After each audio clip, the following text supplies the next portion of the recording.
दोस्तों नमस्कार, आप सभी का स्वागत है आपके अपने YouTube channel study with DS sir ji में। साथियों, इस वीडियो में बात करने वाले 69,000 शिक्षक भर्ती और नई प्राथमिक शिक्षक भर्ती से जुड़ी हुई लेटेस्ट अपडेट के बारे में। तो आप सभी से निवेदन है कि प्लीज़ वीडियो को लाइक और दोस्तों में शेयर कर दीजिए। पूरी और ऑथेंटिक जानकारी पाने के लिए पूरा वीडियो जरूर देखें, जिससे वीडियो में शेयर की गई सारी जानकारी आप आसानी से समझ सकें।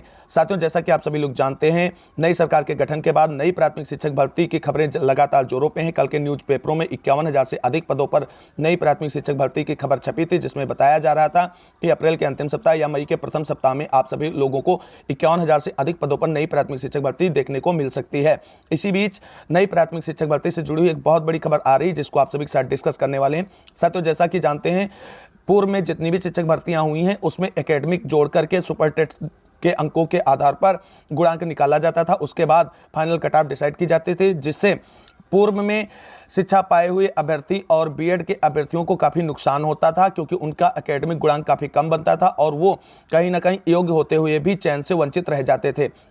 इसी को लेकर के बीएड के जितने भी अभ्यर्थी हैं, बेरोजगार संघ के छात्रों द्वारा एक पत्र मुख्यमंत्री महोदय के नाम से तैयार किया गया है और उसमें मांग की गई है कि सुपर टेट के अंकों के आधार पर ही नियुक्ति प्रक्रिया पूर्ण की जाए, एकेडमिक का गुणांक ना बनाया जाए।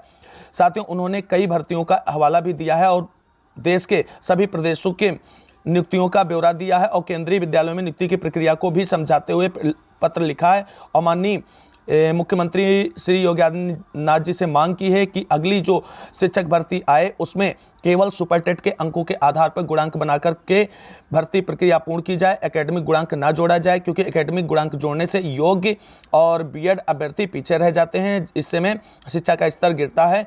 तो देखते हैं, और उन्होंने मन बना लिया है कि जो कैबिनेट की पहली मीटिंग में इस पत्र को माननीय मुख्यमंत्री महोदय जी के समक्ष प्रस्तुत किया जाएगा साथियों के द्वारा। अब देख लेते हैं क्या उनके पत्र पर कोई डिसीजन कैबिनेट की पहली मीटिंग में लिया जाता है, विचार किया जाता है क्या नहीं विचार किया जाता है। सरकार भी एक बार रुख साफ कर चुकी है कि हमें योग्य अध्यापक ही चाहिए विद्यालयों में। तो देखना ये होगा क्या बीएड के छात्रों के द्वारा जो ये सराहनीय कदम उठाया जा रहा है, क्या इस पे योगी सरकार कोई फैसला लेती है। क्या आने वाली शिक्षक भर्ती में केवल सुपर टेट के अंकों का गुणांक बनाया जाएगा, ये तो फैसला कैबिनेट के गठन के बाद ही पता चल पाएगा कि क्या फैसला लेती है सरकार। यदि ऐसा कोई फैसला लेती है तो उसे अपने जियो में विस्तृत संशोधन करना होगा साथियों, उसके बाद ही नई प्राथमिक शिक्षक भर्ती आएगी। इसमें समय लग सकता है। अगर ऐसा होता है तो बीएड अभ्यर्थियों को काफ़ी लाभ होने वाला है और बीटीसी अभ्यर्थियों को भी परेशान होने की जरूरत नहीं, क्योंकि उनको भी तैयारी करनी है, उनको भी सुपर टेट अच्छे नंबरों से पास करना आता है, वो भी अच्छी तरीके से शिक्षा पाए हैं। अब बात कर लेते हैं 6800 के जियो को लेकर के। साथियों, 6800 के जियो को लेकर के साथियों के द्वारा लगातार प्रयास किया जा रहा है। 22 मार्च की कोर्ट सुनवाई के बाद मार्च महीने में ही जिला अंतर सूची और काउंसलिंग शेड्यूल के जियो को जारी करने की बात सामने निकल करके आ रही शिक्षा निदेशालय की तरफ से।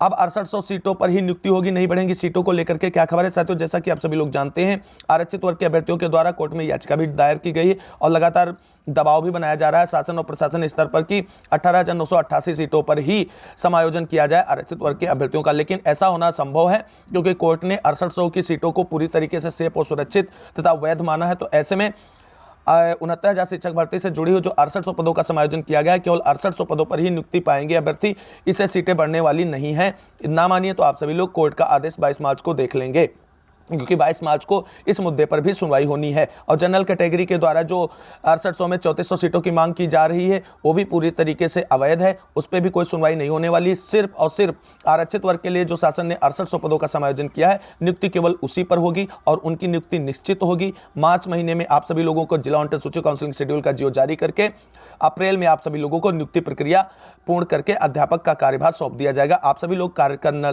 शुरू कर देंगे अपने अपने विद्यालयों में। साथियों, ये थे लेटेस्ट अपडेट नई प्राथमिक शिक्षक भर्ती और 69,000 शिक्षक भर्ती से जुड़े हुए, जिसको मैंने आप सभी के साथ डिस्कस किया है। उम्मीद है आप सभी को ये वीडियो अच्छी लगी होगी। अगर साथियों ये वीडियो अच्छी लगी तो प्लीज़ वीडियो को लाइक और दोस्तों में शेयर जरूर कर दीजिए। मिलेंगे अगले वीडियो में लेटेस्ट अपडेट के साथ, तब तक के लिए सभी साथी चैनल से जुड़े रहें और सभी साथियों को जय हिंद, जय भारत, वंदे मातरम, शुभ रात्रि साथियों।